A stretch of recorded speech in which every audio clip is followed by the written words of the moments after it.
Sitting down with Canada Strong and Free Network President Jamil Jivani. Jamil, we spoke when you were taking over the reins of the organization, and obviously you had the Conservative leadership race going on last year, so that adds a bit of energy. But even now, this is like one of the record-setting years, I've been told, for attendance. You had Stephen Harper speaking. What's the big point of this? What's the theme of this year? Well, there are two things happening right now. One is that, the middle class in this country is hurting.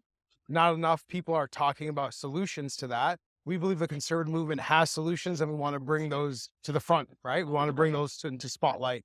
That's one of the things we're trying to do here. The other thing is we're trying to connect generations. You mentioned Prime Minister Harper speaking, Preston Manning.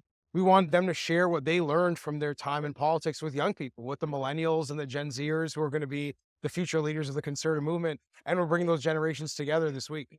If you look at past Conservative prime ministers in this country, people like Joe Clark and Brian Mulroney, I mean, it's not a large list of Conservative prime ministers, but the ones that are still around today, they don't have the relevance to modern Conservatives that Stephen Harper does. And I'm curious if you think that's just because Stephen Harper was more recent, or if it's because Stephen Harper was just a different breed of Conservative leader that still resonates today. I do think something very unique about Mr. Harper, which is that he is a principled man. And I think conservatives that might not always agree with his principles respect the fact that he tried to apply conservative thinking to solve problems. That is a timeless effort. Every conservative politician, member of the conservative movement has the same task.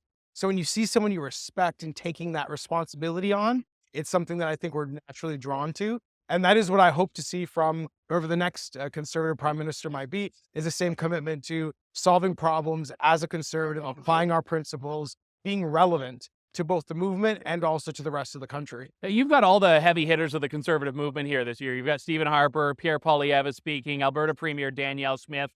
Do you think the fact that there has been this energy and this vibrance in the Conservative movement is what Stephen Harper was talking about that conservative renaissance, that right now there's not really that malaise that you sometimes have when you're in opposition? Yeah, I think that's exactly right. I mean, look, I'm very happy with the elected officials who are here. I think they represent exactly where we believe conservative politics should be going. We think about people like Pierre Poilievre, Danielle Smith, Stephen Harper. There is a conservative tradition here that we want to be well represented. The reality is not everyone who calls themselves a conservative believes in those same things. We believe that is the right direction, and we want to show that to the rest of the country. I know you and I have talked in the past about how this is not a Conservative Party event, it's a Conservative movement event, but I'm curious for your thoughts on the PPC situation. I don't see people here that are identifying themselves as PPC supporters. We know they're a part of the right of center movement in Canada. So what's the place that has, if anything? Look, a lot of the people who we embrace through our events, people who speak at our events, might identify as PPC. We don't ask people who they vote for, what party they belong to. I think one thing that we believe is important, though, is trying to solve problems and not just sort of the theater of politics. And that's what I would say to anyone who feels underrepresented is show us your solutions. We'd like to work with you. We're open as long as you're actually trying to solve problems. Yeah, and it was interesting hearing Preston Manning and Stephen Harper talk about this, of, a split-off party that said, the status quo is not working for us, but they took a very constructive approach that ended up becoming what we now know as the Conservative Party of Canada and what was a government for about a decade.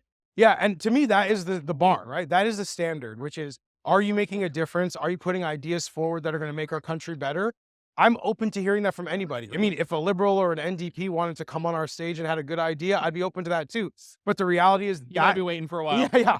But that is our standard, right? Yeah. And, we were lucky to have an MNA from Quebec, Yuri Chassin, speak this morning. We are open to a lot of different political parties. Eric Duhaime from the Conservative Party of Quebec will be speaking tomorrow. So we do work with a lot of different parties, but that is the bar. Are you solving problems? Do you have ideas that are going to help our country? That's what we're looking for. Jamil Jivani, thanks very much. Thank you very much. Thank you. Appreciate it.